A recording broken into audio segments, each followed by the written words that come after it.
Alô, alô, teste.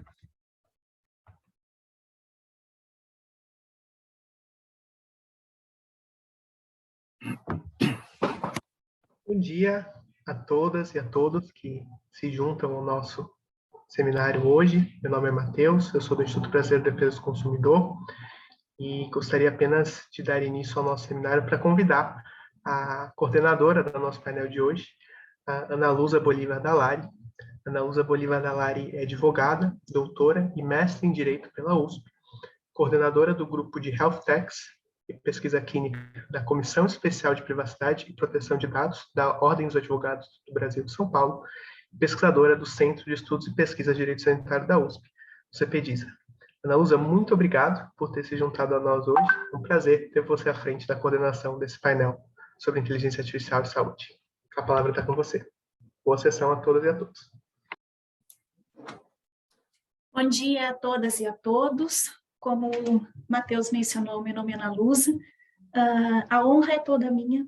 Eu é que me sinto muito lisonjeada com o convite de realizar a mediação dessa mesa, cujo tema está tão em voga, né, tão em debate, sobretudo diante do andar das discussões que estão ocorrendo atualmente no Congresso Nacional, promovidas pela Comissão de Juristas incumbidos em apresentar um texto substitutivo visando a regulamentação ou uma potencial regulamentação da inteligência artificial no Brasil. Foram 4 audiências públicas, mais de 20 horas de debate, 60 painelistas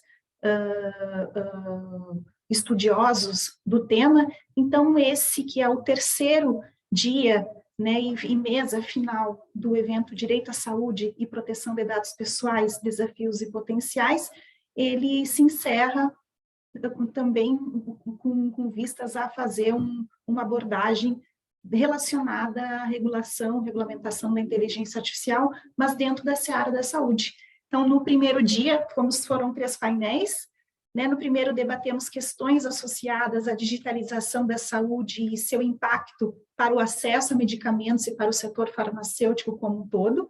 No segundo, realizado ontem, debatemos saúde digital e serviços de saúde, apresentando diferentes perspectivas sobre a digitalização desses temas de saúde. E hoje, para encerrar, vamos tratar sobre a inteligência artificial no setor da saúde.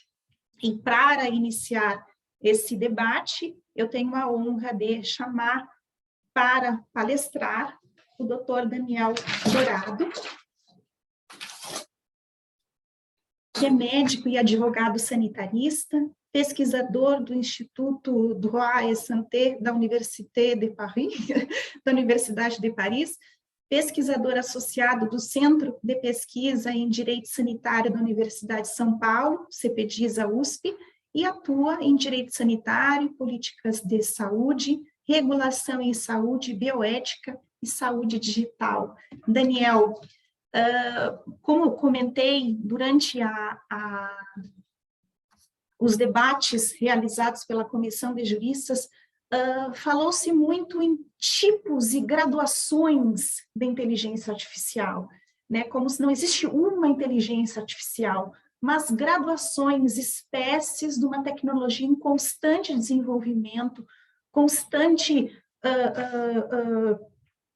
mudanças e com vários graus de riscos, né? E na saúde, além dos riscos relacionados à discriminação e outros, como falta de transparência, a questão da opacidade, né? A questão de como é difícil medir e definir o regime de responsabilidade civil aplicável para garantir com que os indivíduos, aqui no caso os pacientes, possam ser indenizados no caso de danos causados por essa inteligência artificial, essa automação que perde-se no caminho, porque o desenvolvimento é tanto, são vários desenvolvedores, vários provedores que acabam melhorando aquela tecnologia de deep learning.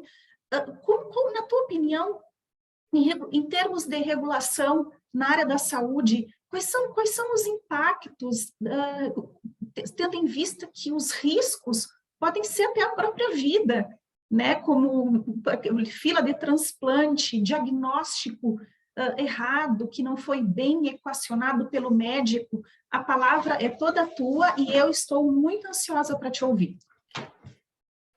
Obrigado, Ana Lusa. Um bom dia, boa tarde, boa noite a quem nos assiste ao vivo ou na gravação, né? Obrigado pela apresentação, agradeço ao convite do IDEC, aqui na pessoa do Matheus, que brevemente falou no início aqui do nosso painel. Cumprimento a Jamila, que vai falar logo após a minha fala. Eu preparei aqui uma brevíssima exposição inicial para a gente introduzir o tema, né? Já para tocar nesses pontos, alguns desses pontos que a Ana Lusa provocou, e para motivar o nosso debate a partir daí. Tá bom? Então, eu vou projetar aqui alguns poucos slides, mas para organizar aqui a minha exposição. E... aqui. Acredito que já está aí na tela. Bom, então, como a Ana Lusa já introduziu, inicialmente eu devo conduzir o nosso debate aqui para o tema regulação, né, que é a minha área de pesquisa, onde eu tenho me concentrado aí nesses últimos anos para falar de inteligência artificial e saúde. Mas antes de falar de regulação, eu achei interessante fazer aqui uma brevíssima exposição inicial de por que um tema como esse, inteligência artificial, está na ordem do dia, por que nós estamos tratando e falando a todo instante de inteligência artificial e por que a saúde é a bola da vez, né? É o tema a partir do qual a inteligência artificial vai se alavancar e muito nos próximos anos. Então, é por isso que, para falar de direito à saúde, né, num painel como esse, num evento que tratou basicamente de dados e direito à saúde, o tema inteligência artificial é tão importante, é tão central nesse debate, tá? Primeiramente, acho que é muito bom a gente deixar claro, né, já pegando até o gancho da provocação que a Ana Lusa me fez, que nós estamos falando de um tipo específico de tecnologia. Inteligência artificial, uma tecnologia razoavelmente consolidada, que já existe lá desde a década de 1950, mas que teve um salto de desenvolvimento, teve uma virada nos últimos 10 anos. Né? Nós estamos falando de uma coisa realmente muito recente. Né? A inteligência artificial ela se desenvolveu durante 30 anos, teve um período aí de intervalo, ali da década de 80 até os anos 2000, 2010, em que havia desenvolvimento de técnicas diferentes e onde se começou a desenvolver a técnica que nós chamamos de machine learning. Né? Seria aprendizado de máquina em português, mas nós usamos mesmo o termo machine learning do inglês. Mas a virada é de 10 anos para cá, a partir do desenvolvimento da técnica de deep learning. Né? Tem um autor muito conhecido, o Kai-Fu Lee, que hoje é um investidor da área de inteligência artificial na China, mas que é um dos criadores do modelo de inteligência artificial que a gente tem hoje, foi o CEO do Google na China, e ele fala que foi 2012 a virada, ou seja, nós estamos, de fato, com 10 anos do desenvolvimento da tecnologia Deep Learning, que é um tipo específico de inteligência artificial, né? Não vai dar para a gente falar profundamente aqui, mas até porque eu também não sou programador, né? Mas o que a gente sabe é que, a partir daí, há uma nova tecnologia, novos potenciais, nova perspectiva. Então, a virada, essa revolução que a inteligência artificial está fazendo e vai fazer cada vez mais na nossa vida, tem a ver com Deep Learning, que é uma técnica muitíssimo recente, de 10 anos para cá. Então, é disso que nós estamos falando, né? São algoritmos autodidatas, algoritmos, programas de computador, que eles aprendem com a experiência, né? A diferença da técnica é que ele aprende com a experiência e não mais com aquilo que o programador diz para o computador. Então, o computador ele vai pegando dados, em grande quantidade de dados, e a partir daí ele pode, com essa grande quantidade de dados, desenvolver, identificar padrões, identificar parâmetros, e aí tem todas as potencialidades de reconhecimento de linguagem, reconhecimento de padrões toda a natureza em dados heterogêneos, né? Então, nós estamos falando desse tipo de tecnologia. Quando a gente fala de inteligência artificial, é bom a gente deixar claro, como eu falei, que a bola da vez é a saúde. Eu gosto de usar essa frase, esse pequeno trecho aí de uma entrevista que o Tim Cook, que é o CEO da Apple, né, a maior empresa de tecnologia do mundo, numa entrevista que ele deu já aí há quase 3 anos, pouco mais de 3 anos, dizendo que a Apple, a perspectiva da Apple para o futuro é saúde. Né? Então, não está falando mais de iPhone, não está falando de MacBook, estamos falando de saúde, e aí ele está falando claramente de inteligência artificial. E aí não é só a Apple, eu usei esse exemplo, nós estamos falando das grandes empresas de tecnologia, estão todas voltadas para inteligência artificial e saúde. Apple, Microsoft, Google, Amazon, Facebook, para falar das grandes aqui do Ocidente, né? Acho que a minha Daniel, tela saiu, né? Eu acho que talvez tu está com a tela correta, com a apresentação correta, e talvez expandir a apresentação para que todos consigam ver melhor. Desculpa, ela está aqui para mim aparecendo inteira. Ela fechou para vocês? Fechou. Tá, perdão, então eu vou voltar aqui. Só um instante.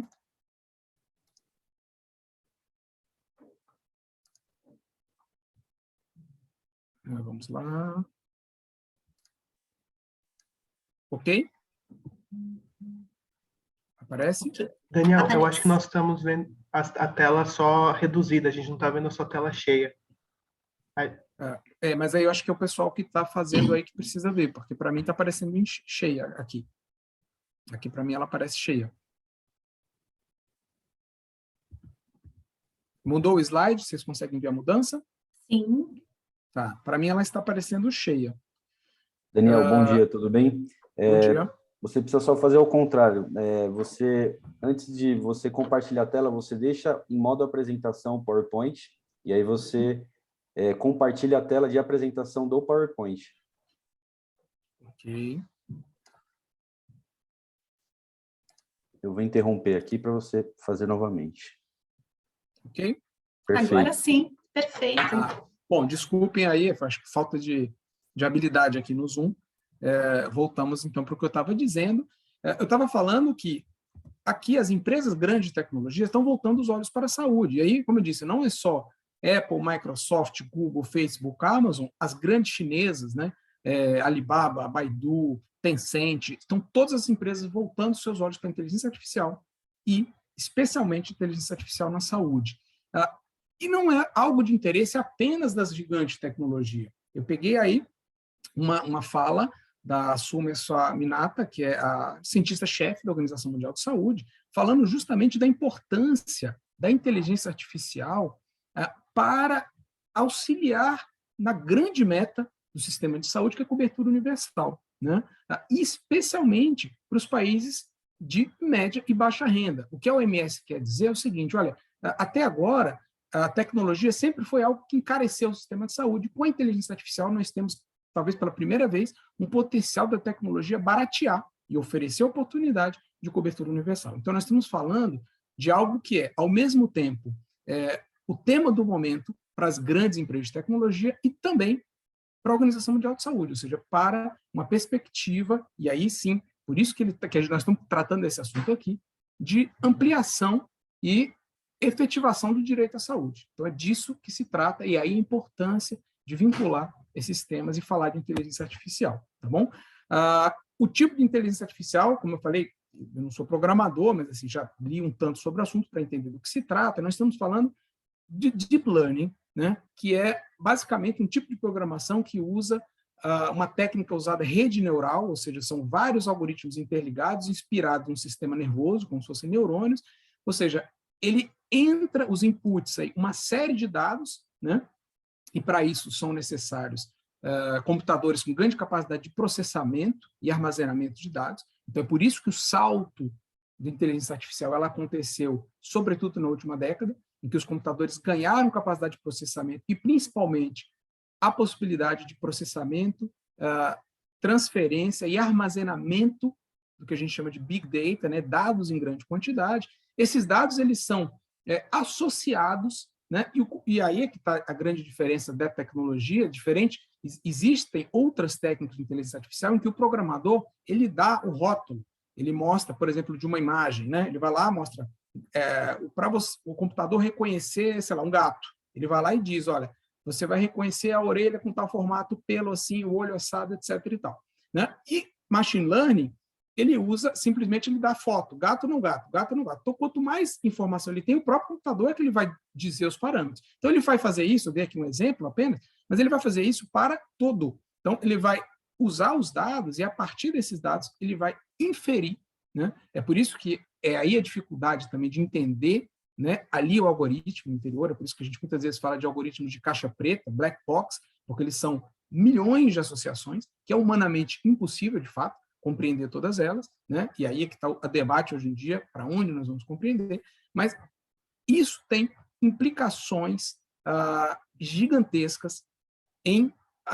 clínica, em ação clínica, ou seja, para diagnóstico, para definição de tratamento, para fazer análise preditiva, que dá ali percentualmente, né, aquilo que a gente chama de medicina de precisão, e também definir parâmetros de diagnóstico e de tratamento, e também para autocuidado, ou seja, é algo que vai ter uso do próprio paciente, que vai usar, né, dispositivos, algoritmos que vão lhe dar ali aconselhamentos, enfim, e direções para cuidado de saúde. Então, eu tenho dito, o principal é a gente olhar para a inteligência artificial na assistência à saúde. Inteligência artificial para a questão administrativa, logística, isso já está acontecendo, né? O olhar que a gente vai ter para assistência à saúde é de outra natureza, né? Porque, afinal de contas, nós estamos falando de algo que, historicamente, né, há séculos, né, é feito por seres humanos e que vai ter agora intermediação da máquina. O computador ele vai passar a intermediar a relação entre paciente e cuidador de saúde. Então, é essa diferença, né, aqui falando brevemente, de o que a gente está olhando para o futuro. E, a partir daí, a gente tem que direcionar os nossos olhares e temos que, principalmente, reconhecer que uma nova tecnologia ela chega no momento em que a gente não está preparado inteiramente para ela. Né? Eu costumo fazer algumas analogias. Muitos cientistas de inteligência artificial dizem que a inteligência artificial é equivalente ao motor de combustão do nosso tempo, algo que vai revolucionar completamente a nossa forma de agir, e os dados seriam combustível, né? Os dados são o petróleo dessa nova tecnologia. Então, eu digo, já que estamos falando disso, vale uma metáfora, nós estamos, então, chegando àquela sociedade em que o motor chegou, né? O automóvel vai revolucionar as nossas cidades, mas a nossa legislação ainda é uma legislação que foi feita para carroça. A gente não tem lei ainda, a gente não tem regulação ainda para isso. Então, daí a importância de regular esse tema, e por isso que eu puxo sempre para o lado da regulação. A regulação é fundamental para que a tecnologia aconteça, para que ela tenha efetividade e que ela seja efetivamente adotada, né? Tanto para a confiança do usuário, tanto para a confiança dos profissionais, para a entrada em diretrizes clínicas, né? Em guidelines e assim por diante. Né? Bom, então, essa breve introdução para falar, puxar o meu tema, que é regulação. Então, eu tenho visto, né, a regulação da inteligência artificial. É claro que nós estamos num momento muito inicial. Como eu falei, a gente está ainda, né, com aquela legislação de carroça e o automóvel já está chegando, né, mantendo aqui a minha analogia. Mas hoje a gente tem 3 dimensões que estão voltadas para a regulação de inteligência artificial. Né? Então, a regulação ela vai por 3 níveis. Dados de saúde, tá? E aí nós vamos falar principalmente de privacidade de dados, que é aquela regulação que está razoavelmente avançada. Né? Nós já temos, no Brasil, a nossa Lei Geral de Proteção de Dados, inspirada no Regulamento Europeu, GDPR. Né? Tem aí um debate que nos Estados Unidos deve modificar brevemente a legislação de proteção de dados de saúde, a RIPA, que é antiga, né? Olhava para dados de prontuário, de papel, mas assim, nós já temos aí razoavelmente consolidada uma regulação de dados. Então, esse é o primeiro ponto. O segundo ponto, eu tenho dito que é outra fronteira importante de regulação de dados, é os dispositivos de machine learning usados como softwares, ou seja, como dispositivos médicos. Né? Por que isso? os dispositivos médicos, eles são regulados como a gente tem uma regulação para medicamentos, por exemplo. Aquilo é testado, né, ali com ensaio clínico, o dispositivo médico ele vai se mostrar seguro e eficaz, e a partir daí ele é liberado para uso.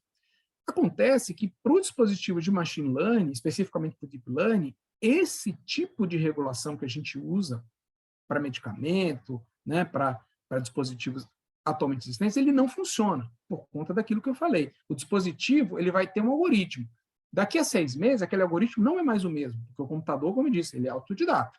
Então, não dá mais para a gente travar o algoritmo e regular e liberar aquele. Né? Esse é o a grande questão. Nós ainda não temos uma regulação para dispositivo machine learning, tá? Então a gente vai ver, já tem dispositivos nos Estados Unidos de inteligência artificial. Tem. É o que eles chamam de algoritmos travados, né? São os locked inteligência artificial, travado, ou seja, o programador faz um algoritmo e ele não vai mudar. Ele vai ser aquele algoritmo daqui enquanto ele estiver sendo usado no dispositivo.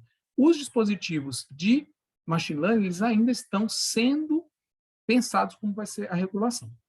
E a terceira dimensão, é justamente da ética da inteligência artificial na assistência à saúde. Então, eu volto a ressaltar, eu falo sempre de assistência à saúde, porque a inteligência artificial para uso em saúde, por exemplo, para definição de gestão, isso já vai acontecer, e os princípios são de outra natureza. A gente precisa ter um olhar especial voltado para a ética da inteligência artificial, que vai ser usada na assistência, ou seja, para dar elementos de diagnóstico, de tratamento e de autocuidado, como eu falei.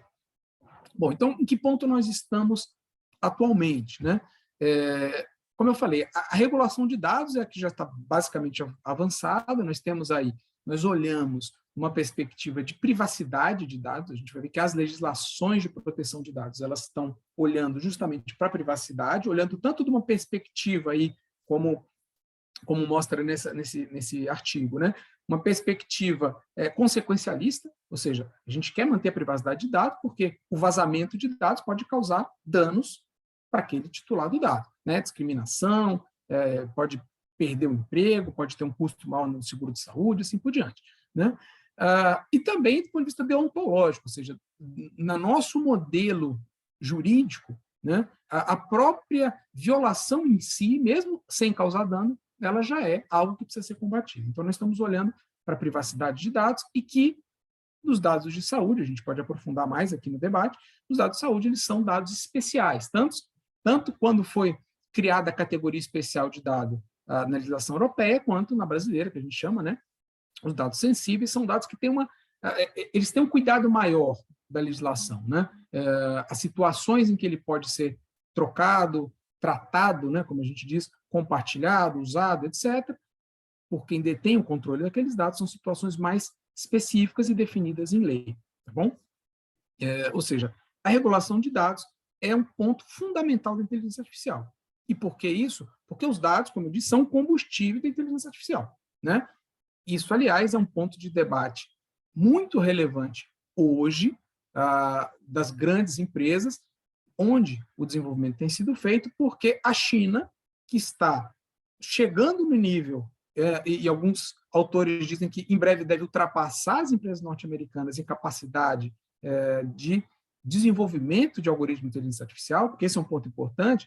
A tecnologia de Deep Learning ela foi toda ela desenvolvida nos Estados Unidos, na academia. Mas, a partir de agora, é a fase de implementação, né? É a fase dos algoritmos serem usados. E aí, o que conta mais é ter a capacidade de usar, e quanto mais dados, maior a possibilidade de ter algoritmos mais precisos, né?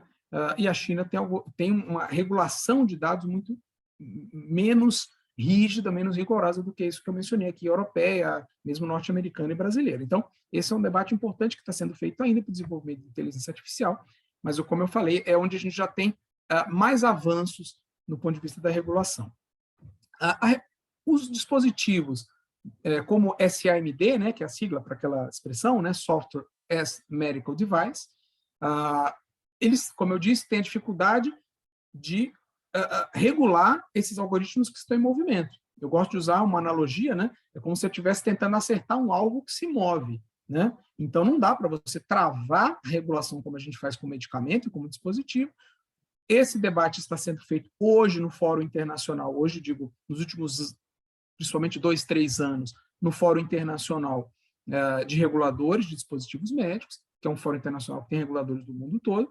A agência americana, FDA, está à frente, né, já está um tanto avançada nisso, né, já tem alguns documentos, esse foi o mais recente, o plano de ação que foi publicado no ano passado, mas está desde 2019, a FDA está buscando contribuições dos desenvolvedores, e o caminho parece que vai para esse caminho aí, de boas práticas de machine learning, ou seja, os desenvolvedores vão se qualificar, né, aqueles desenvolvedores que são reconhecidos pelo regulador como tendo práticas reconhecidamente boas, né, como a gente já tem para medicamentos, por exemplo, mas a regulação vai ser deslocada muito mais para a fase pós-mercado, ou seja, o algoritmo ele vai poder ser usado em dispositivos, desde que mantenha, sobretudo, transparência, tanto para o usuário quanto para o regulador, evidentemente, e monitoramento em tempo real, no mundo real. Então, o que a agência americana, o que a FDA tem pensado e dito muito provavelmente essa regulação vai ser feita muito mais pós-comercialização, ou seja, os algoritmos eles vão começar,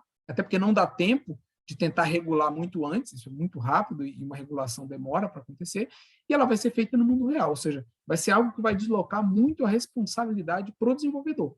Né? A empresa que faz o algoritmo de inteligência artificial ela vai ter um papel fundamental de ficar o tempo todo ali monitorando e gerenciando. Tá bom? Então, nós estamos nesse ponto, ainda não temos regulação de machine learning em nenhum país, né? E o terceiro ponto, como eu falei, é de ética na assistência à saúde. Aqui eu estou me baseando no recente documento da Organização Mundial de Saúde, né? no guideline de ética e governança.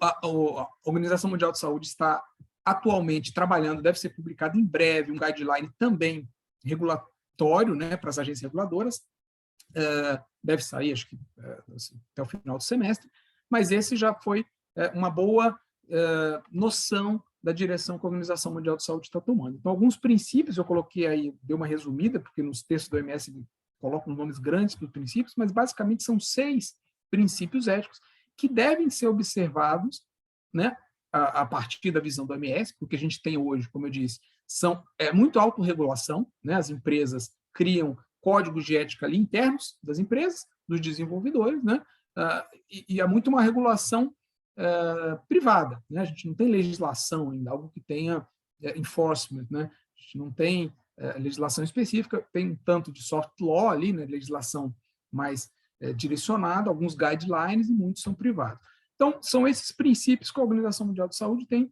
levado, só vou citar cada um aqui para a gente aprofundar no debate, manter a autonomia do usuário, aquilo de manter o centro nos seres humanos, que é um ponto importante e difícil, né? Os 2 princípios bioéticos fundamentais, né? O algoritmo não pode fazer mal e também tem que fazer bem, né? Se vai ser usado na saúde, ele tem que buscar beneficiar o paciente, né? Transparência, explicação, ou possibilidade de explicabilidade, que é um problema sério, do ponto de vista, como eu falei, de black box, os algoritmos de caixa preta, a partir dos quais o usuário não tem capacidade de compreender exatamente quais são as variáveis que estão sendo levadas em consideração, então, para que lado vai essa regulação. Um ponto que a Ana Lusa já brevemente provocou no início, responsabilidade, né? Eu já tenho um palpite para onde isso vai, mas precisa ter, de fato, responsabilização, accountability do desenvolvedor e de quem usa, e de quem desenvolve e de quem implementa esses algoritmos, né? Não é possível que seja completamente deixado apenas para a relação profissional de saúde e usuário, não mais, né? Equidade, que é a não permitir que os algoritmos, isso é um outro ponto também muito debatido, os algoritmos eles reproduzam lógicas de discriminação e preconceito, tá? E que tenha a maior diversidade possível de dados, até porque os algoritmos, além de serem bens, eles vão ser de uso público, né? Quanto mais heterogêneo forem os dados usados, tanto melhor vai ser a capacidade de predizer ele para populações diferentes, né? E a responsividade e sustentabilidade, a possibilidade da inteligência artificial responder à necessidade de saúde da população e de serem criações ou mecanismos sustentáveis e que não venham simplesmente para desorganizar o sistema de saúde, mas, por outro lado, para buscar organizar e trazer melhorias para o sistema. Então, aqui, como eu falei, são os pontos iniciais da minha apresentação. Acho que eu passei um pouquinho do tempo, mas peço desculpa, porque também tivemos esse problema aí da projeção dos slides. E espero assim, que a gente tenha provocações para a gente seguir no debate e poder aprofundar os pontos que forem mais interessantes e interessarem mais nossa plateia. Muito obrigado pela atenção de todos. Aqui estão meus dados aí, meu e-mail, meus contatos. Quem quiser me procurar e debater mais, estou à disposição. Muito obrigada, Daniel. Excelente exposição, muito objetiva, esclarecedora. Eu, honestamente, aprendi muita coisa, embora eu também tenha lido o teu artigo publicado na obra coletiva LGPD na Saúde Digital, que tratou um pouco da regulação da inteligência artificial na saúde e direito à explicação, então, muito oportuno. Como eu comentei no início, eu acho que fazendo até um gancho com a fala do Daniel, durante os debates, eu me refiro aos debates que estão ocorrendo no Congresso Nacional do Brasil, porque é uma iniciativa de uma forma de regulação, né? No Brasil existem 3 projetos de lei que tratam sobre regulação da inteligência artificial, um pouco técnicos, por isso essa iniciativa de formar essa comissão de juristas. Alguns dos pontos, como eu até coloquei no início, dos tipos de inteligência artificial, que acho que faz um gancho com a fala do Daniel, é como fazer isso num texto, uma lei, né, cuja tecnologia está em constante transformação, né? Então, como definir? Porque, Daniel, depois tu me corrige se eu estiver errada, mas não existe ainda um conceito específico de inteligência artificial, porque existem inteligências artificiais, né, e aplicações dessas inteligências artificiais relacionadas também a grau de risco. Então, no agro, então vai do agro, né, e riscos e também benefícios, beneficios para a inovação, para o desenvolvimento da tecnologia, e no nosso caso, para aumentar o acesso à saúde, né, e para aumentar o acesso à saúde global. Então, do agro até cirurgias robóticas, né, que são feitas hoje por telemedicina, então, são médicos que estão num outro estado acompanhando ou monitorando uma decisão quase que autônoma desses médicos, esses robôs que conduzem, ou seja, executam aquela cirurgia robótica, né? Aplicativos para controle de transplantes de órgãos e aplicativos para controlar, além de diagnóstico, como o Daniel bem falou, como softwares médicos, né? Hoje regulamentados, existe uma nova RDC da Anvisa nesse sentido, né? Que trata justo da necessidade de registro dessas empresas, dessas health techs, ou estabelecimentos de saúde que desenvolvem esses aplicativos, que desenvolvem esses algoritmos ou que vão melhorando esses algoritmos. Por isso que é difícil essa programação, né, identificar todos esses sistemas, né, que vão sendo melhorados, e aí vai na questão da responsabilidade civil, né, como definir um grau, uma responsabilidade civil objetiva ou subjetiva, sendo que, no caso, a responsabilidade objetiva tem graus de subjetividade, porque, por exemplo, de um lado nós temos um médico que pode monitorar e também optar se aquele diagnóstico está sendo é o correto, né? Ele tem autonomia para isso, mas também o contrário também, responsabilidade civil subjetiva com graus de objetividade e várias teorias para essa responsabilização.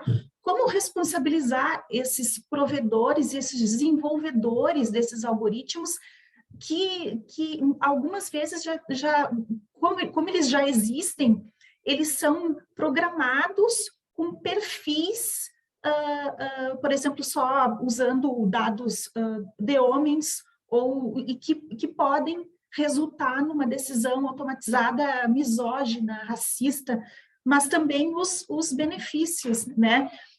Então, um gancho com a fala outro gancho que pode ser interessante também, como é importante esse relatório da OMS também para melhorar e para ajudar essa comissão de juristas nesse tipo de inteligência artificial voltado para a saúde, que também tem graus de riscos. A inteligência artificial aplicada à saúde, que vai desde um aplicativo mais simples até uma cirurgia robótica ou decisões erradas de diagnóstico baseada em dados. Então, aí eu chamo também a nossa próxima palestrante, mas antes disso, pessoal, eu só quero fazer um registro aqui, já são mais de 100 participantes, né? Eu quero fazer uma explicação para os nossos ouvintes sobre a ausência da professora Nicoleta Dentico. Ela teve um imprevisto pessoal muito sensível, né? E por isso ela pediu muita desculpa, principalmente aos ouvintes, por ela não poder estar presente hoje. E nós aqui, eu em nome do IDEC, mando saudações para a professora Nicoleta e com desejos de rápida retorno à normalidade. Eu também quero fazer um agradecimento ao nosso intérprete também, né, que está aqui favorecendo, viabilizando uma maior integração desse evento para aqueles ouvintes que não falam português. Então, muito obrigada ao Vanderlei, que é o nosso intérprete. Quero agradecer aos ouvintes e instigar os ouvintes a trazerem mais perguntas. As perguntas já estão chegando, sintam-se à vontade, façam perguntas, porque nós temos 2 palestrantes de altíssimo nível que podem ajudar os ouvintes e até eu já tenho pergunta, a esclarecer esse tema tão em voga e tão em constante transformação. E agora eu tenho o prazer de chamar a nossa próxima palestrante, professora Jamila Venturini. Ela é do Direitos Digitais, né? Jamila é diretora executiva da Direitos Digitais, organização sem fins lucrativos, que atua há mais de 15 anos para a promoção e garantia dos direitos humanos em entornos digitais, né? Como a inteligência artificial precisa ter também como esse preceito ético a promoção de direitos humanos, né, Jamila? Ela é jornalista pela Universidade de São Paulo, mestre em Ciências Sociais com foco em Educação pela Faculdade Latino-Americana de Ciências Sociais, Flaxo, na Argentina. Jamila também é membro da Rede Latino-Americana de Estudos sobre Vigilância, Tecnologia e Sociedade, LAVIDES. Jamila, quais são as tendências que ao longo do teu trabalho e na condução da tua pesquisa, tu observaste no âmbito da América Latina em relação a esses sistemas automatizados, hoje foco do nosso debate, e quais são as principais reflexões sobre aplicativos, né? Por exemplo, aplicativos para COVID, chatbots, que utilizam informações, algoritmos, né, de deep learning para um potencial diagnóstico ou não. E quais são, na tua opinião, os principais critérios de legalidade, necessidade e proporcionalidade? Passo a palavra para você. Bom dia, Ana Lusa. Bom dia a todas e todos que estão nos ouvindo hoje. É um prazer me somar a essa conversa aqui, compartilhar também esse painel com o Daniel, de quem eu já aprendi muito nessa primeira apresentação. Eu vou compartilhar a minha tela para facilitar um pouquinho a estrutura dessa apresentação. Bom, acho que ela já está visível para vocês, né? Bom, o que eu vou trazer hoje tem a ver com uma série de pesquisas que nós na Direitos Digitais estamos fazendo desde 2020. Por um lado, como você trazia e você ressaltava na luz em relação ao uso de aplicativos para o monitoramento de sintomas de Covid, para a divulgação de informações de interesse público sobre o avanço da pandemia nos diferentes países da região. E, por outro lado, alguns estudos de caso que a gente tem feito sobre aplicações de inteligência artificial em diferentes âmbitos da gestão pública. O meu foco, e aí trazendo como ficou evidente na minha biografia, eu não venho nem do campo da saúde, nem do campo do direito, apesar de estar trabalhando nesse campo de direito e tecnologia há bastante tempo, e feliz de aprender aqui com vocês, mas o meu foco principal vai ser em pensar nessas aplicações desde o setor público, e num contexto bem específico, que é o contexto latino-americano. Então, boa parte do que eu vou fazer aqui vai ser trazer um pouco para a Terra alguma dessas ideias de inteligência artificial que a gente ouve circulando nos diferentes âmbitos e também no âmbito da saúde. Então, para começar, a modo de contexto, é importante ressaltar que aqui na região a gente tem uma variedade muito grande em relação ao grau de automação ou ao grau de inteligência que efetivamente tem os sistemas ditos de inteligência artificial, né? O que o professor Daniel trazia em relação a machine learning e deep learning não necessariamente está presente em coisas que são explicitamente apresentadas como inteligência artificial pelo Estado nos diferentes países da região. E, por outro lado, você tem uma série de sistemas automatizados com graus inferiores de automação ou de inteligência ou de decisão que igualmente tem uma incidência importante na tomada de decisão pública, muitas vezes, inclusive, sem revisão humana, e que, na nossa opinião, representam também um risco para o exercício de direitos humanos em relação a diferentes direitos, inclusive o direito à saúde, né? Então, queria trazer isso como início, e a importância da gente pensar algo que eu levei também para a discussão do caso brasileiro, no âmbito das audiências públicas da Comissão de Juristas, que a Ana Lusa mencionou, que está discutindo regulação de inteligência artificial no Brasil, a necessidade de pensar numa definição ampliada que dê conta justamente desses sistemas algorítmicos que são baseados no processamento de dados de forma automatizada e numa decisão ou classificação automatizada a partir de uma série de critérios e que, como eu dizia, podem ter um impacto a diferentes direitos e que têm se expandido de uma forma bastante ampla na região e com algumas características que eu vou mostrar em seguida na minha apresentação.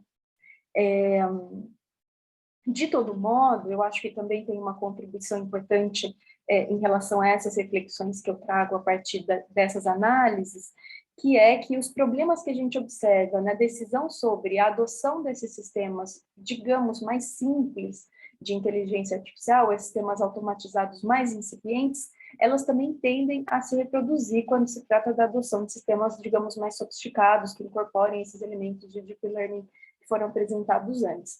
Então, um pouco a contribuição aponta a como a gente se prepara para isso também. E boa parte das tendências que eu vou apresentar, como eu mencionava, se repetem quando a gente analisa o uso de inteligência artificial em outros campos, como segurança pública, assistência social, emprego, entre outros, que são âmbitos que a gente estudou nesses estudos de caso que eu mencionava em 4 países, que eles incluem, inclusive, automação no Sistema Nacional de Emprego, que busca assignar vagas de emprego para pessoas desempregadas, e no sistema de auxílio emergencial, em que a gente, novamente, não tem uma decisão baseada num aprendizado de máquina, mas a gente tem decisão automatizada baseada em uma série de critérios embutidos num algoritmo que também traz um grau de opacidade para a decisão pública, né? E que teve uma série de consequências, aí a gente pode até falar um pouquinho mais no debate sobre isso. Em relação às tendências, a nossa análise foi baseada em uma revisão de 16 iniciativas de uso de tecnologias no contexto da pandemia, em 14 países. Eram iniciativas implementadas de modo geral no âmbito federal, então aqui estou tentando lembrar o nome do aplicativo brasileiro, por sorte esse não é um tema que está nos nossos dias, todos os dias, mas são as chamadas COVID Apps. Em vários países elas eram chamadas COVID Apps e elas tinham esse objetivo de oferecer informação e diferentes graus de monitoramento de sintomas, inclusive de orientação a decisões em relação a esses sintomas, seja com um grau maior ou menor de automação nessa decisão. Essa foi uma análise que a gente realizou em conjunto com outras 10 organizações latino-americanas, né? A gente analisou em profundidade cada uma dessas implementações, a partir de um consórcio chamado Consórcio Arsur, que reúne várias organizações que trabalham temas de direitos humanos e tecnologias na América Latina, inclusive o IDEC, que está promovendo essa conversa hoje. Falando um pouco sobre as tendências agora, sim, que a gente observa, a primeira coisa que eu gostaria de chamar a atenção é que muitas dessas iniciativas, apesar de elas serem implementadas no setor público, elas não cumprem com o que a gente chamaria de um critério de legalidade. E aí eu vou trazer esses critérios de análise de direitos humanos de legalidade, necessidade e proporcionalidade, porque a gente está tratando de sistemas que, como eu vou falar mais adiante, têm um impacto ou um risco potencial, como vocês mencionavam também, aos direitos humanos bastante ampliado. Então, a gente trabalha com esse marco de análise de direitos humanos internacional, que busca justamente evitar esse impacto desproporcional de eventuais iniciativas com potencial dano aos direitos humanos. Então, o primeiro ponto com poucas exceções, e uma das exceções é o caso da Argentina, não existe um marco normativo que indique quais são os critérios a partir dos quais essas iniciativas devem ser implementadas, ou os critérios que elas devem observar. E aí, retomando várias das considerações sobre regulação que o Daniel trazia também, inclusive as orientações da OMS e os debates que estão acontecendo hoje no Brasil, a ausência desse marco normativo específico implica que não existem considerações sobre limites em relação à implementação de sistemas que possam afetar direitos humanos, ou critérios que devem ser considerados para evitar uma afetação de direitos humanos, e também não existe um detalhamento em relação aos procedimentos que devem ser observados antes, durante e depois da implementação desses sistemas, como uma análise prévia de impacto aos direitos humanos, auditorias, avaliações periódicas, que permitiriam, inclusive, avaliar se, enquanto políticas públicas, essas iniciativas são eficazes para os fins que elas foram desenhadas ou imaginadas inicialmente, né? Também não existe uma especificidade em relação a obrigações de transparência, revisão humana ou explicabilidade desses sistemas quando eles contêm elementos de automação, né? E aí muito disso ressoa com o que foi trazido em relação a esse documento da OMS sobre ética e inteligência artificial. E aí, pensando no contexto da pandemia especificamente, a gente poderia considerar, e houve várias declarações internacionais nessa linha, que existia uma urgência que apontava para a necessidade de uma busca de soluções de modo excepcional, e que legitimaria a possibilidade de você fragilizar certos direitos em favor da garantia do direito à saúde. Mas ainda assim, como eu dizia, essa tendência, em primeiro lugar, isso não exime a necessidade de que seja feita uma análise de proporcionalidade em relação à efetivação do direito à saúde e eventuais abusos a outros direitos, como poderia ser o direito à privacidade, o direito ao acesso à informação, entre outros.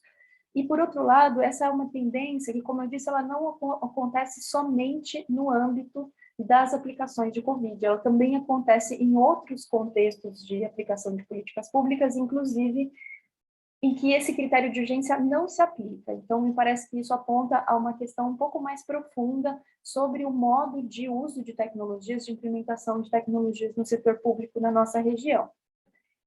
Também poderíamos lembrar que outras discussões, inclusive a do auxílio emergencial que eu mencionei, que a gente teve aqui no Brasil, também eram urgentes e ainda assim elas passaram por debates legislativos mais amplos, um debate público mais amplo, né? Então fica a pergunta sobre o que acontece quando se trata de aplicação de tecnologias e de tecnologias com algum caráter de automação variado novamente, dependendo das iniciativas analisadas.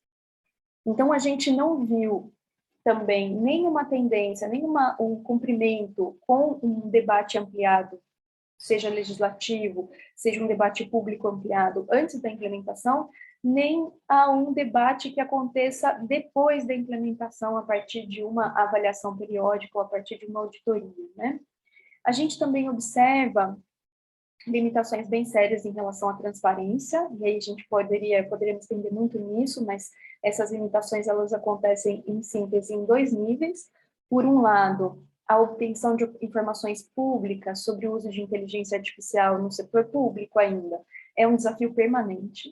E aí é importante ressaltar que quando a gente pensa em tecnologias desse tipo no setor público, de modo geral, existe uma interação com o setor privado, seja para capacidade de armazenamento, seja para capacidade de processamento, seja para outros aspectos dessa cadeia ou desse ciclo de vida do sistema de inteligência artificial. Muitos dos casos que a gente analisou justamente nascem de interações diretas entre agentes públicos e empresas privadas. Então, eu estou falando da limitação de acesso à informação pública, acesso à informação do Estado, mas certamente existe um desafio em relação à transparência também por parte do setor privado em relação aos critérios de desenvolvimento desses sistemas, desses algoritmos, etc. Eu queria fazer esse parênteses, porque eu acho que ele é importante para a nossa discussão hoje também, né?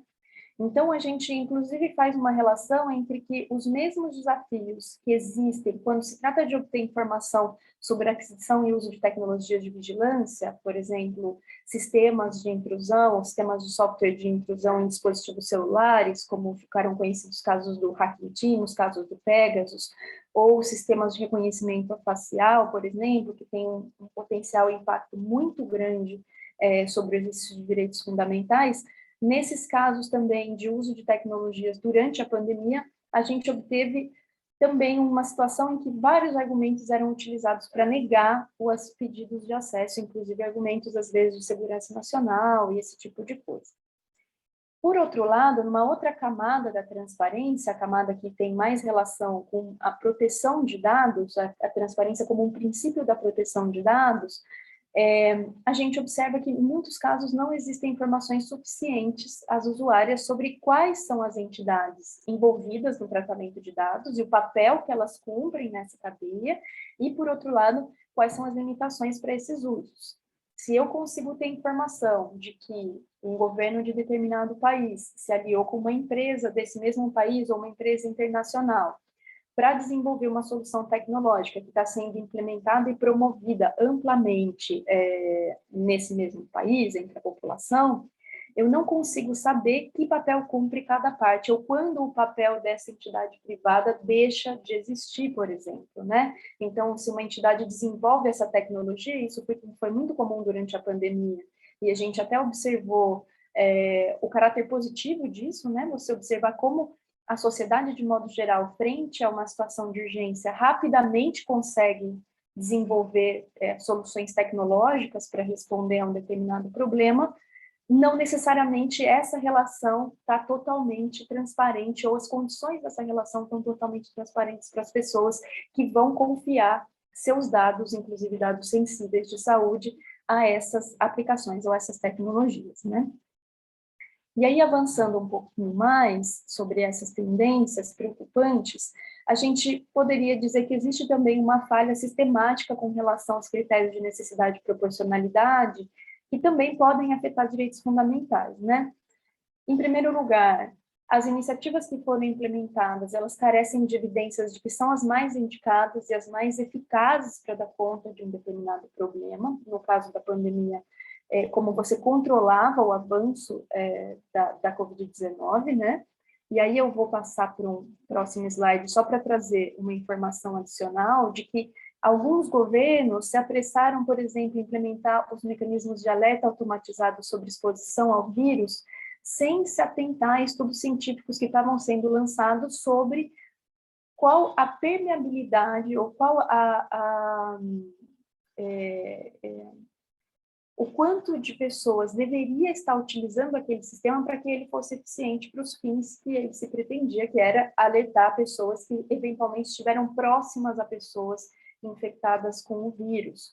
Então, se bem houve várias discussões sobre como garantir esse sistema inicialmente chamado de contact tracing e depois chamado de alertas de exposição, né? Houveram várias discussões sobre como você desenhava um sistema que protegesse a segurança e a privacidade das pessoas, ou seja, que você não expusesse a informação de que certas pessoas estavam estavam contaminadas, ou estavam sujeitas à contaminação ao vírus. Você não teve uma discussão igualmente ampla sobre quais são os critérios para que isso funcione. e quais são as possibilidades de você ter falsos positivos, né? No caso de uma adoção tão pequena como a que a gente observou na região.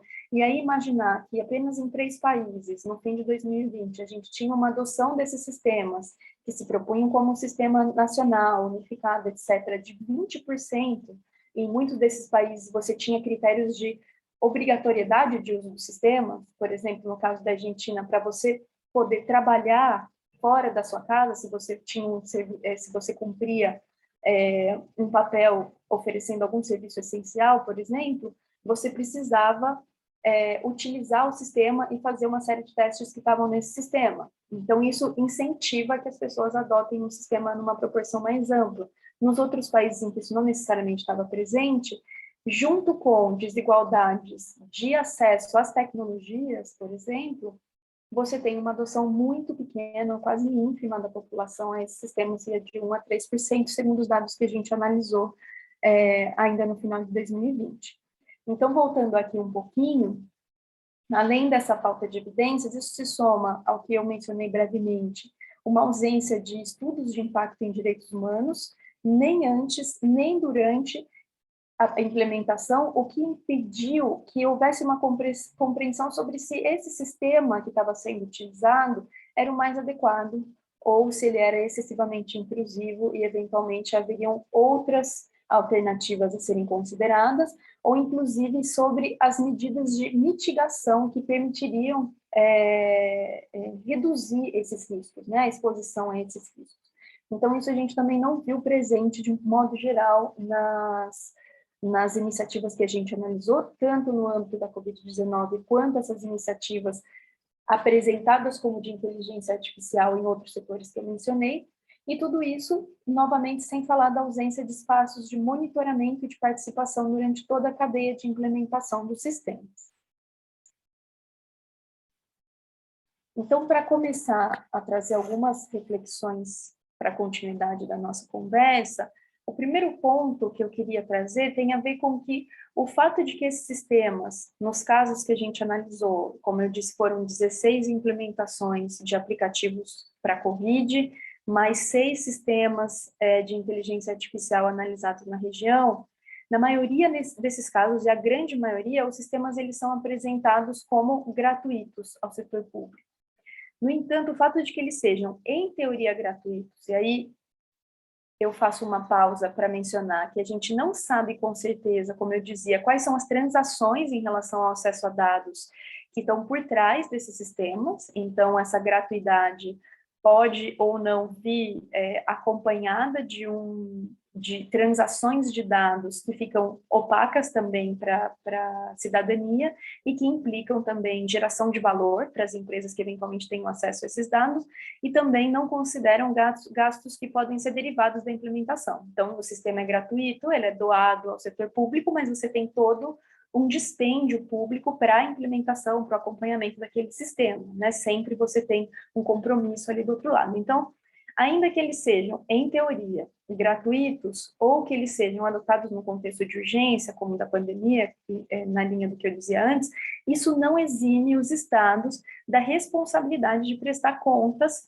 sobre a sua implementação, ou inclusive de respeitar esses critérios de legalidade, necessidade, proporcionalidade e transparência que derivam dos compromissos que já foram adotados pelos estados com relação aos direitos humanos, inclusive da sua normativa interna, né?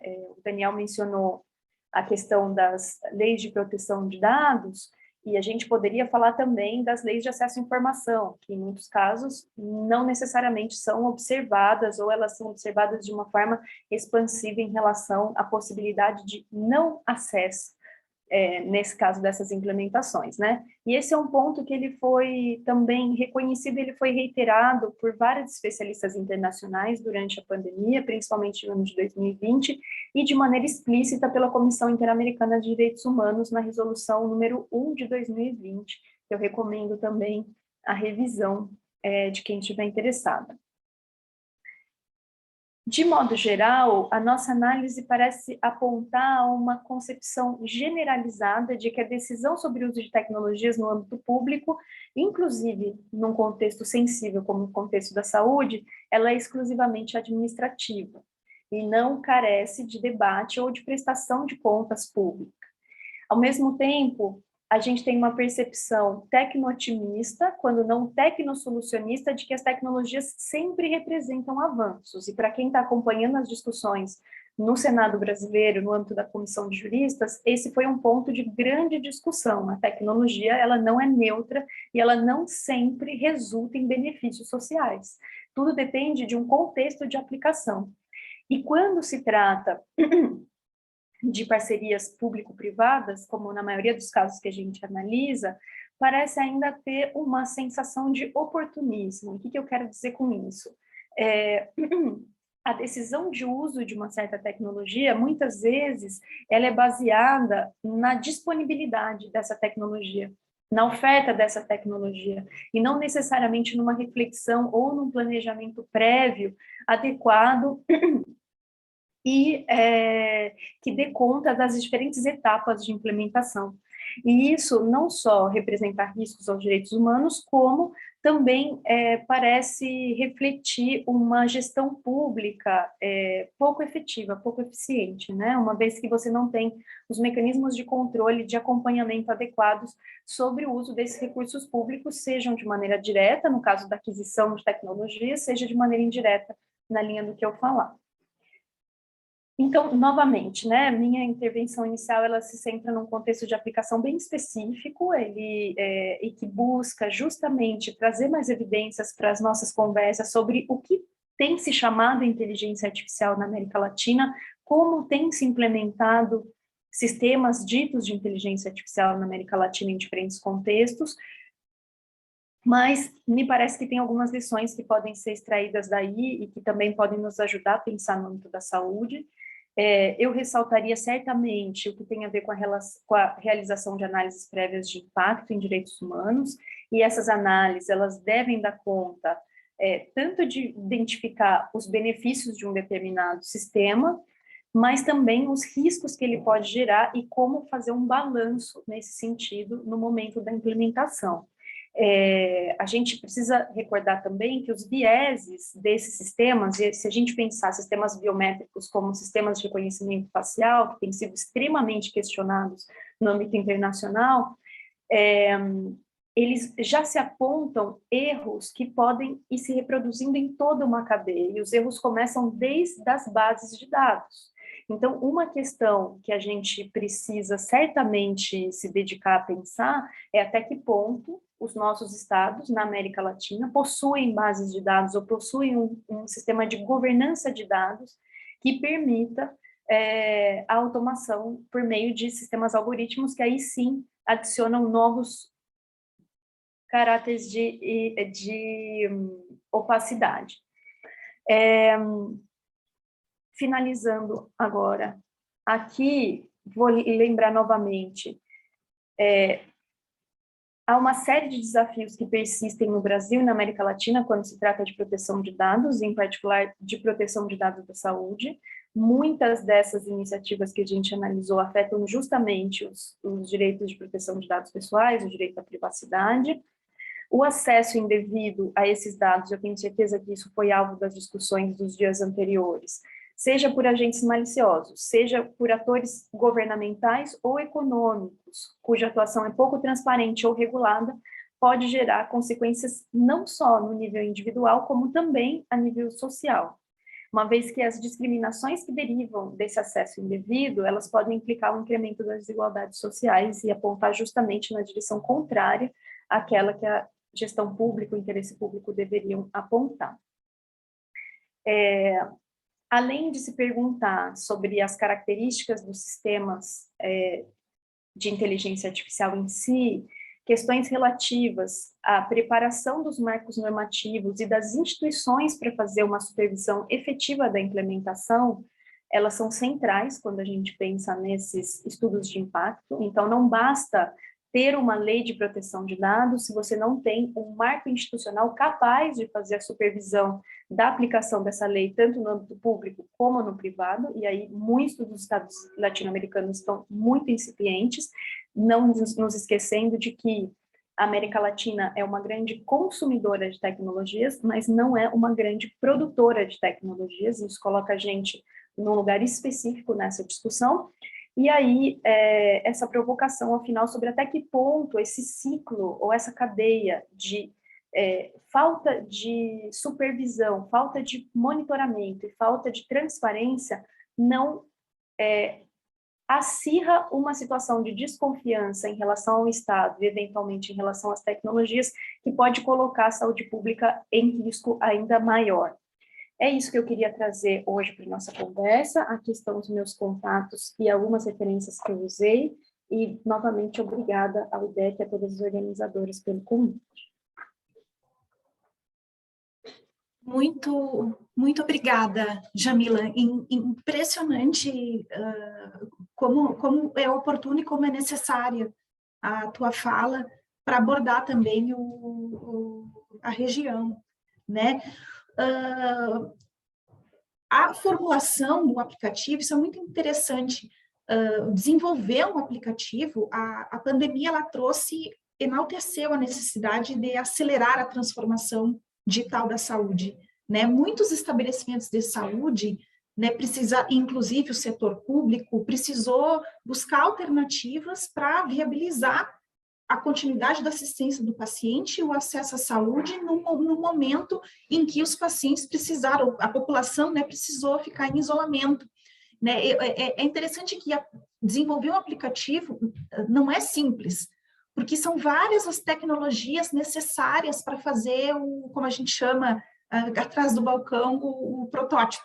Né? Então, um protótipo pelo pessoal de desenvolvimento, né, da área de desenvolvimento do protótipo, precisa fazer todas as fotinhos desse aplicativo que vai ser colocado no ar para ser baixado pela população em geral, isso independente do país. Como a empresa geralmente não tem toda a tecnologia, precisa contar com outras tecnologias, então, por exemplo, contratando empresas que fornecem determinado rol de algoritmo. Então, por exemplo, um determinado rol de algoritmo para diagnóstico por aplicativo. Então, eu insiro lá algumas informações para que o aplicativo, à luz daquelas informações, faça uma sugestão de diagnóstico. E como tu bem falaste, isso dificulta a identificação, que eu já vi aqui várias perguntas, gente, relacionadas à LGPD.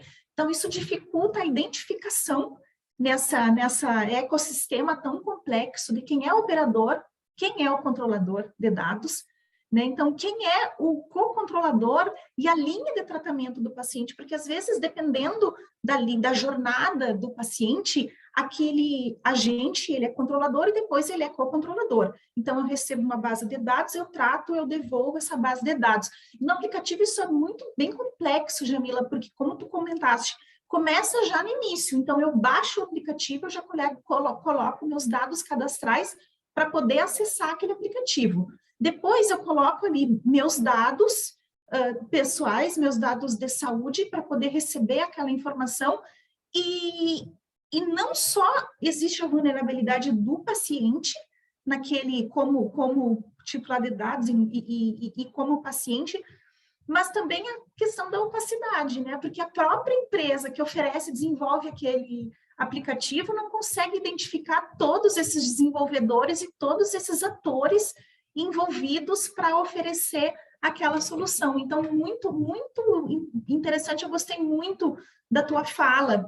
E nós recebemos muitas perguntas do público. Com licença, eu vou fazer uma colinha, não tenho nenhum problema em fazer isso. Eu vou começar pela pergunta do Álvaro. Tá? O Álvaro pergunta para o Daniel, e depois eu também tenho algumas provocações. O Álvaro pergunta assim, Daniel. Daniel bem apontou que os dados são o combustível das novas tecnologias. A capacidade de processamento de dados está concentrada nos países ricos. Isso pode ampliar a desigualdade econômica global. já que somente as empresas desses países serão capazes de desenvolver novas tecnologias. Eu posso afirmar isso? Bom, obrigado, Álvaro, pela provocação, e, enfim, na verdade é uma constatação, né? O que eu posso te dizer, pelo que eu tenho acompanhado do debate, é que não há mais no horizonte a possibilidade de algum outro país alcançar o nível de Estados Unidos e China no desenvolvimento de tecnologia de inteligência artificial. E aí não estou nem falando de países desenvolvidos, não, mesmo Reino Unido, França, Europa em si, outros países não têm a capacidade mais de alcançar, porque, como eu disse, é uma década de desenvolvimento. A partir do momento da Deep Learning, o governo chinês investiu muito fortemente, né, nisso, né, o governo norte-americano também. Então, esses países vão sair na frente, isso a gente já sabe.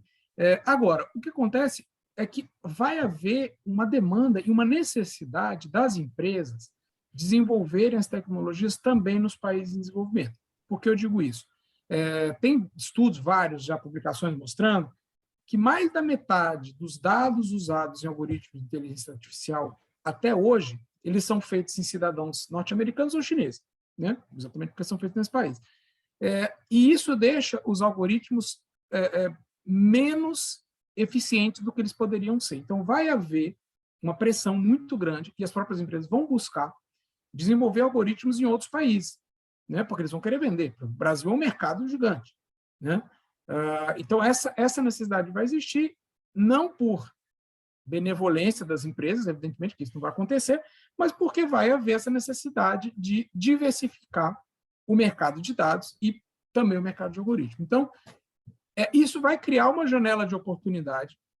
A gente não sabe como é que vai resolver isso, evidente, mas vai criar uma janela de oportunidade, por exemplo, para o Brasil, né, de fazer parcerias, não sei, parcerias de desenvolvimento produtivo, como a gente tem em biotecnologia, por exemplo, para algoritmo, para inteligência artificial. Isso é uma questão que eu tenho pensado bastante sobre isso também. Eu acho que o Brasil tem uma janela de oportunidade aí, porque essa nova tecnologia ela não precisa antes estar vinculada a uma outra base industrial prévia. Quero dizer, o que eu quero dizer? Por exemplo, o Brasil entrar na indústria de biotecnologia é difícil porque ele tem que ter uma base, plantas industriais, então isso demora porque tem que criar uma infraestrutura para isso. Essa oportunidade agora ela é diferente, porque o tipo da infraestrutura é de outra natureza, né? Não é mais indústria, a gente está falando de outra coisa. Tecnologia né? Ele é basicamente processamento de dados. Então, assim, é possível, né? Não estou dizendo que vai acontecer, estou aqui falando, dando uma perspectiva até certa medida otimista, que eu acho que isso pode acontecer se os países forem atrás disso, né? É claro que a gente vai ver dificuldades, como a gente tem visto, por exemplo, a gente viu na corrida das vacinas, né? Porque a partir do momento que tem proteção de propriedade intelectual, dificulta o acesso, né? A cultura de tecnologia é um pouco diferente. Geralmente, os algoritmos eles são desenvolvidos, eles já são abertos. É muito comum que faça isso, né? Então, assim, se a descoberta vier de algoritmos feitos nas universidades, eles provavelmente já vão ser disponibilizados. Ele já tem feito isso, né? Agora, se for algo desenvolvido ali pelo Google, né, pela Microsoft, pela Tencent na China, enfim, a gente vai ter dificuldade disso sair. Bom, enfim, não tem uma resposta, uma solução para isso. Que pode dificultar, mas eu acho que tem possibilidades de a gente, pensando nisso de antemão, há a possibilidade disso ser usado em benefício da população. E não é por outro motivo que a Organização Mundial de Saúde já está olhando para isso também, né? A Organização Mundial de Saúde tem essa preocupação de trabalhar nessa perspectiva de diminuir inequidades do sistema de saúde nos países. Então, eu acho que é um debate que, assim, a provocação super válida, um debate que está começando, acho que a gente vai falar muito sobre isso nos próximos anos aí. Muito bem, Daniel. E tem uma pergunta que pode, que é parecida para Jamila. A Luan Cruz perguntou: Jamila, quando se fala em inteligência artificial e saúde, um destaque significativo é dado ao papel das startups, health techs e das big techs que estão atuando nesse setor. No entanto, esse foco no setor privado, que inclusive vende soluções para o setor público, em alguns momentos contrasta com o perfil dos sistemas públicos de saúde como o brasileiro. Nesse sentido, quais são as perspectivas na região para que tenhamos um foco maior em solução pública e de IA na saúde? Aqui relembro o que já vem acontecendo no setor educacional público, que está cada vez mais dependente de infraestruturas das grandes empresas de tecnologia, como Google e Microsoft. Nossa, que pergunta ótima, né? E se a Jamila me permitir, eu já estou mais à vontade, eu só vou fazer um comentário, se a Jamila concordar. Eu tenho essas health techs, a gente precisa definir quando elas são um estabelecimento de saúde, porque isso também é um problema, né, Jamila? Nem todas as health techs são um estabelecimento de saúde com as licenças sanitárias necessárias.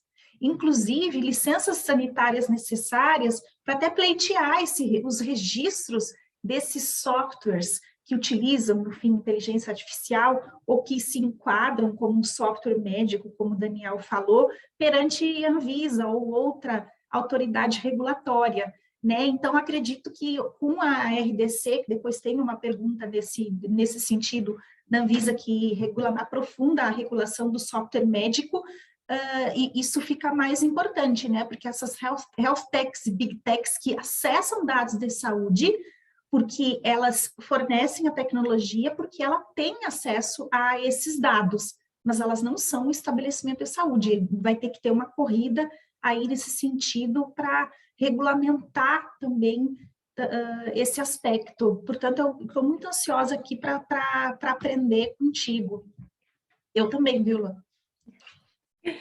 Obrigada, Luana, Luísa, e a pergunta do Álvaro também. Eu acho que eu queria fazer uma ponte entre algumas coisas. Estou muito provocada pelas perguntas, poderia ficar aqui muito tempo falando sobre isso, ainda que não seja necessariamente a minha área de especialização, o tema da saúde, mas a associação que o Luan faz com o âmbito da educação me traz de volta ao seu primeiro comentário, Ana Lu, sobre a complexidade do desenvolvimento desses aplicativos ou dessas tecnologias no contexto de urgência, né? Então, foi necessário fazer um salto, principalmente aqui na América Latina, um salto gigantesco, porque a gente tem contexto e tem países em que os sistemas de gestão públicos, inclusive sistemas de gestão da saúde, não estavam nem digitalizados suficientemente para facilitar o monitoramento adequado dos casos de Covid durante o período da pandemia. A gente soube de situações, eu não vou mencionar especificamente o país aqui, não foi no Brasil, eu vou fazer esse disclaimer, a gente soube de situações em que os dados de prontuários médicos, eles eram transmitidos por WhatsApp, uma foto do prontuário por WhatsApp, para que isso entrasse num mecanismo num sistema, né, de contagem ou de monitoramento. E eu acho que isso é uma coisa bastante grave, porque às vezes a gente tende a conversar sobre tecnologias como se a gente estivesse nessa situação que o Daniel traz brilhantemente de China e de Estados Unidos, mas a situação aqui ainda é bastante precária e os desafios são imensos e em muitas camadas, além do regulatório, normativo e do institucional que mencionava antes, também tem esse desafio aí da própria implementação tecnológica e a partir de que critérios a gente quer promover esse desenvolvimento tecnológico sem se colocar como refém ou como alimento de maiores desigualdades globais, porque essas coalizões com grandes empresas de tecnologia no âmbito da educação, que respondem justamente uma necessidade de migração, num contexto em que era ausente uma alternativa nacional, outras alternativas, ou as alternativas que existiam, elas não eram ausentes, elas existiam, mas elas não davam conta daquele contexto específico. E aí você tem uma solução mágica, uma empresa com uma capacidade enorme, que oferece essa solução e é implementada e é adotada amplamente, e no fim das contas, em última instância, a partir da coleta e do processamento dos dados de brasileiros e brasileiras que são forçados a integrar nessas plataformas, no contexto da educação pública, e se a gente pensasse nessas coalizões no âmbito da saúde, sem muita noção sobre quantos dados vão, quantos dados ficam para o Estado, a gente está alimentando com que elas melhorem seu software e seu algoritmo em última instância. Então, a gente está alimentando uma desigualdade global que o Álvaro bem apontava, e que são anos de construção dessas desigualdades. Eu acho que tem duas coisas que eu queria ressaltar aí, muito brevemente. Uma é que existe uma discussão importante entre países do sul global, entre países do G20, eu sei que tem algumas pessoas da Índia que acompanham, eu sei que essa é uma discussão também presente no contexto indiano, que é sobre como criar alternativas de bases de dados que estivessem acessíveis para o desenvolvimento público desses países, porque nesse momento nós temos bases de dados que elas são fechadas e concentradas num conjunto de empresas, e a gente tem empresas que estão tentando coletar mais dados dos nossos países para melhorar suas bases. Então, como a gente pensa em inverter essa lógica, né, da nossa perspectiva e desde uma visão de interesse público, a partir de uma série de critérios, você tem uma discussão ampla aí sobre como criar essa base de testes, uma base coletiva, uma base comunitária, uma base comum, etc. Essa é uma discussão, muitas vezes a gente não ouve tanto, mas ela existe, né, e é importante ressaltar. A outra coisa, também brevemente, certamente existe espaço para as empresas de tecnologia e startups brasileiras. Elas atuam, inclusive, muitas vezes como facilitadoras de outras empresas maiores, como satélites numa cadeia maior. No caso das aplicações de Covid, foram muitos casos startups locais que trouxeram essas iniciativas, então realmente dá para observar que existe uma preparação para a resposta, que era o que eu mencionava. A grande pergunta que está colocada do ponto de vista regulatório, que também foi uma discussão que a gente levou para a audiência pública da Comissão de Juristas no Brasil, é que tipo de inovação nós queremos promover nesse âmbito. Se é uma inovação que ela aceita certos tipos de abuso e permite, na linha do que foi feito internacionalmente, então, se ela aceita critérios inferiores de proteção e garantia de direitos, inclusive de proteção de dados, ou se nós queremos incentivar uma indústria que, por desenho, incorpore certos tipos de princípios em relação à garantia desses direitos. E aí a ideia dos estudos de impacto é uma ideia que nos parece interessante de ser trabalhada, obviamente desde uma perspectiva contextual e não de uma perspectiva de trazer uma responsabilidade desproporcional também para as empresas e para esse setor. O que a gente não pode ver é um discurso de inovação que esquece das obrigações que já existem, né, e dos riscos e dos impactos que esses sistemas podem ter. Muito bom, Jamila.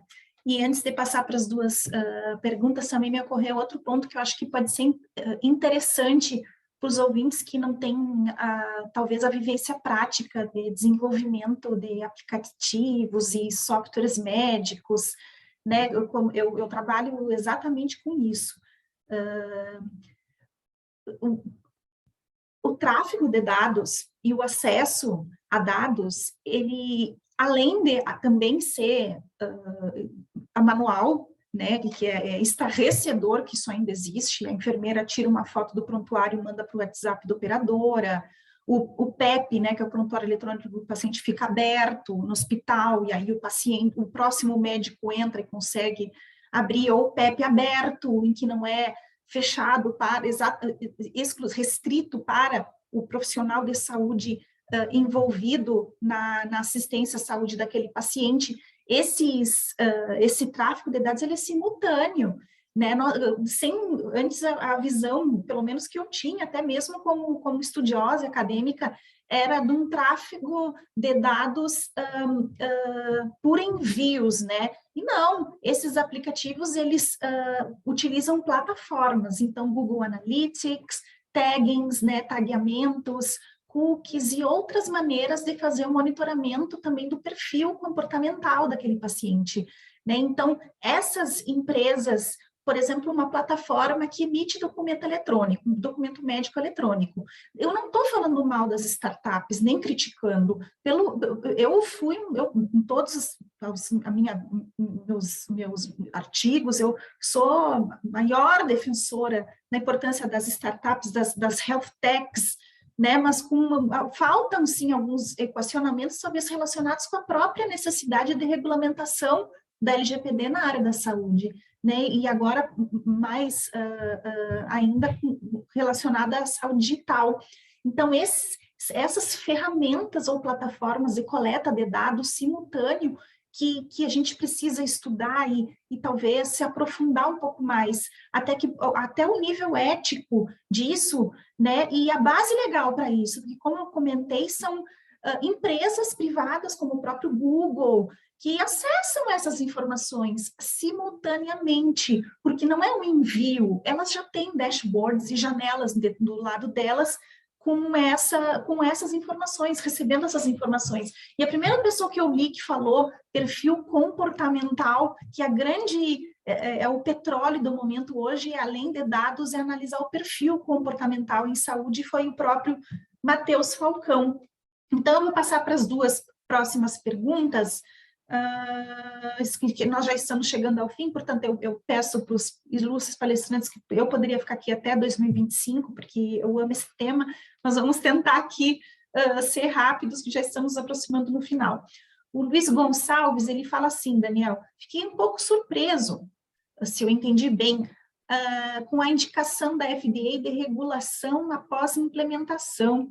Isso significa que o algoritmo pode causar algum dolo, tanto de saúde quanto financeiro, entre outros?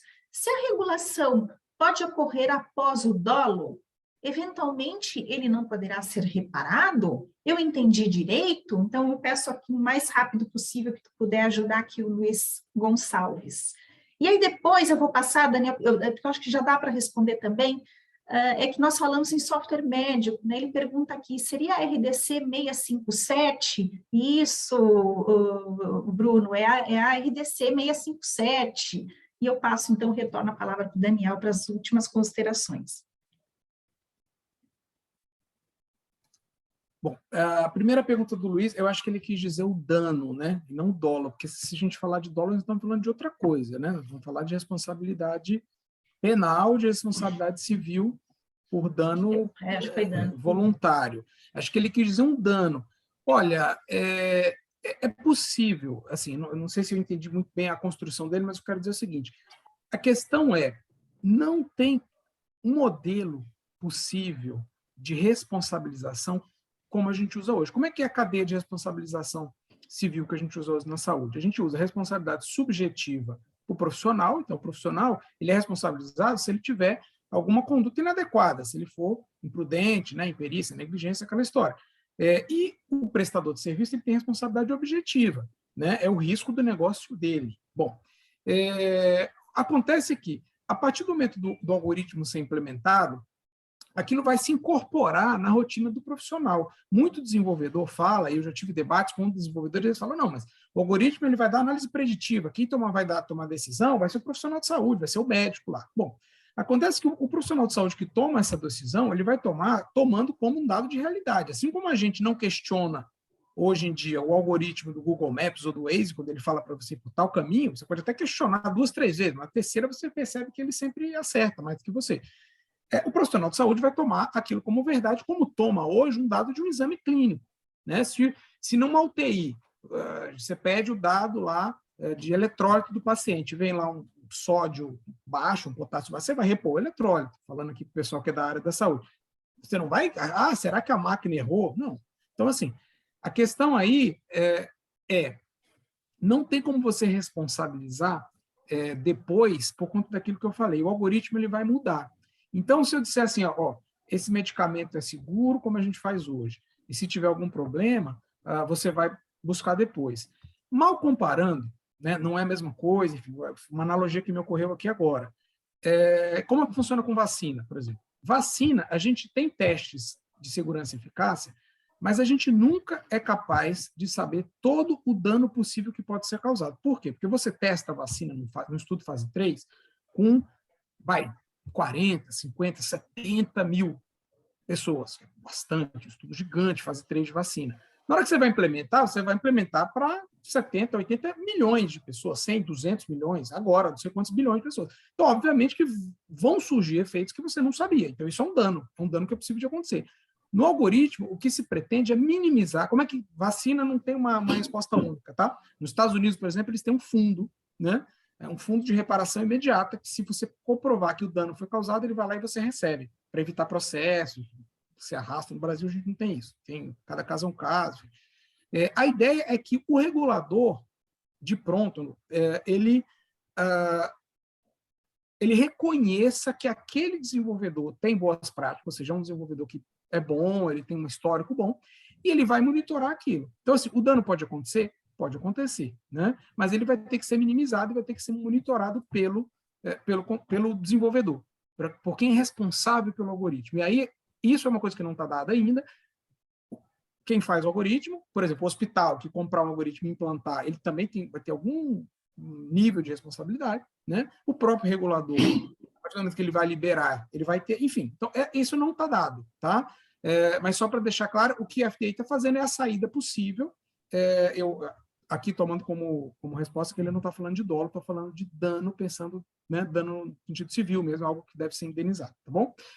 RDC 657, para quem não é da área, é uma resolução da Anvisa que acabou de ser publicada, sei lá, semana retrasada, não está valendo ainda, é uma RDC que vai começar a valer em julho. Dispositivos médicos no Brasil são regulados por uma RDC de 2001, que é a RDC 185, que ele já divide categoria de dispositivo por nível de risco, tá? Essa é a classificação mundial. Todas as agências reguladoras de dispositivos médicos usam nível 1, 2, 3, 4. Então, 3 e 4 são aquele dispositivo que entra em contato. Você pode colocar uma sonda que entra aqui no sistema vascular e vai até o coração. Sonda de veia cava, por exemplo, vai até o coração. Isso é um dispositivo médico, é um nível 3, 4 de risco. Um monitor que você coloca no dedo é um risco menor, tá? Então, isso já era classificado, os softwares já estavam classificados como dispositivos médicos. Tinha uma nota técnica de 2012 que valia para isso, tá? Mas o que aconteceu agora foi que a RDC ela definiu claramente o que é software dispositivo médico e o que não é, tá? Então, assim, por exemplo, a Anvisa expressamente retirou o software de bem-estar. O que é software de bem-estar? São aqueles que você coloca no seu aplicativo que vai te dizer, olha, dê tantos passos, o cara bota lá dieta, esses aí não são considerados dispositivos médicos. Na prática, o que significa? O sujeito que faz o software desse, ele não vai ser obrigado a fazer o procedimento de registro na Anvisa, tá bom? Software de diagnóstico terapêutico, aí ele criou uma categoria do chamado software embarcado, que é aquele que ele vende junto com hardware, né? Bom, enfim, não vai dar para detalhar tudo, mas basicamente o que ele fez foi definir o que é software dispositivo médico, o que não é, aqueles que estão excluídos e aqueles que têm que entrar, e os que têm que entrar, qual procedimento ele vai ter que fazer. Aí tem lá o caminho do registro para isso.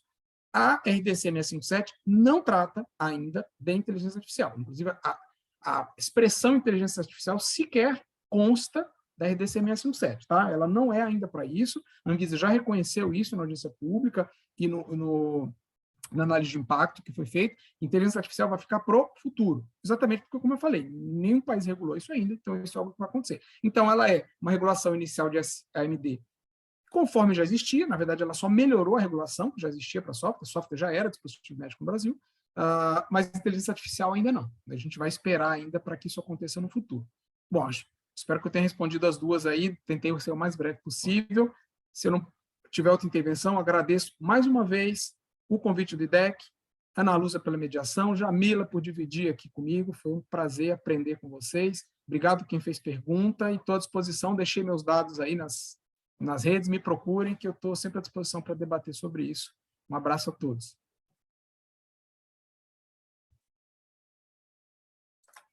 Muito obrigada, Daniel. Mas antes de encerrar, eu tenho uma última pergunta, até peço desculpa para os ouvintes, são muitas as perguntas, são mais de 100 participantes e nós tentamos consolidar o máximo possível, tentando englobar todas as abordagens.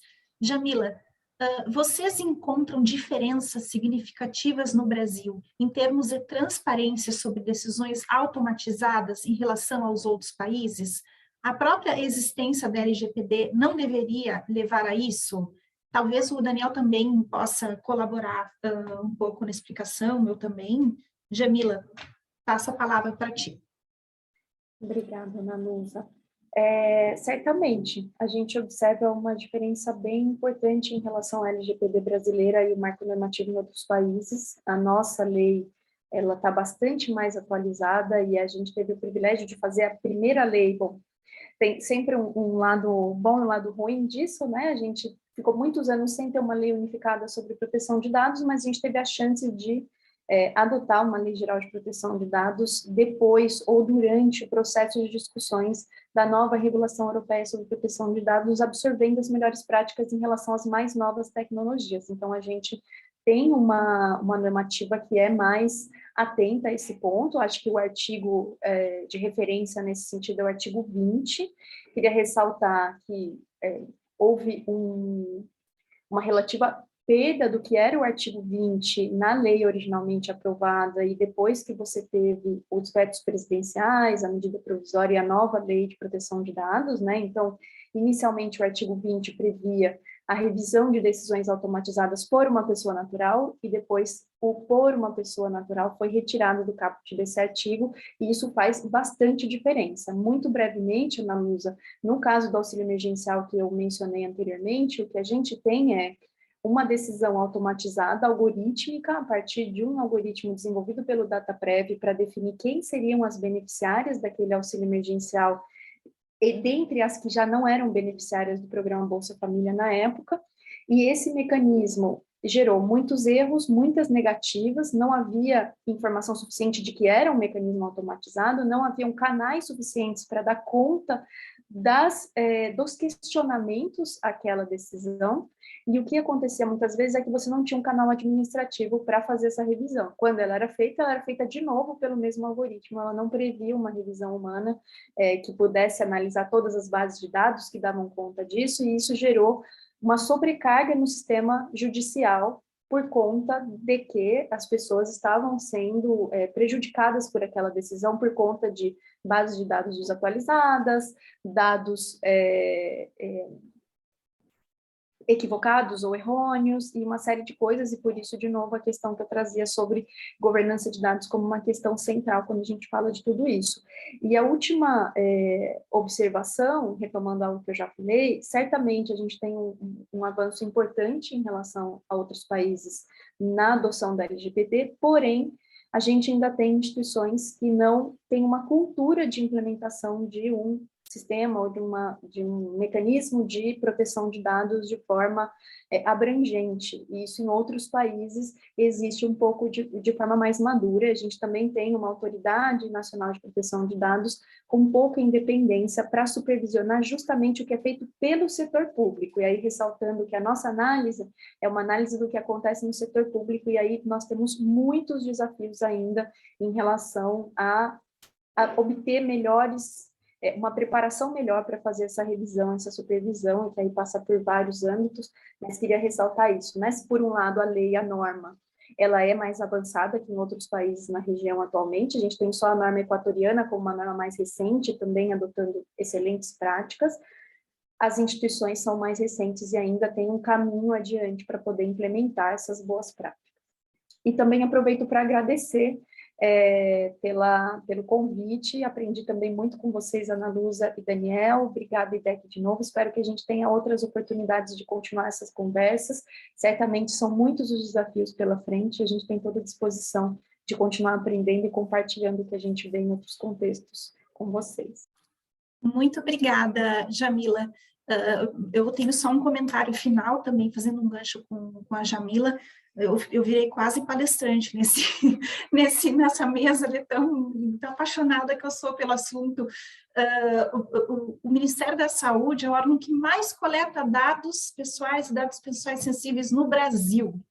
Se vocês conhecessem a casinha da segurança da informação no MS, fica num subsolo, lá na sede de Brasília, bem, enfim, não sei se já teve maiores avanços, mas nesse dia 25 de maio venceria um prazo adicional, né, porque existe um grupo de trabalho trabalhando na implementação da LGPD no âmbito do Ministério da Saúde que ainda não tem DPO, não tem encarregado de dados.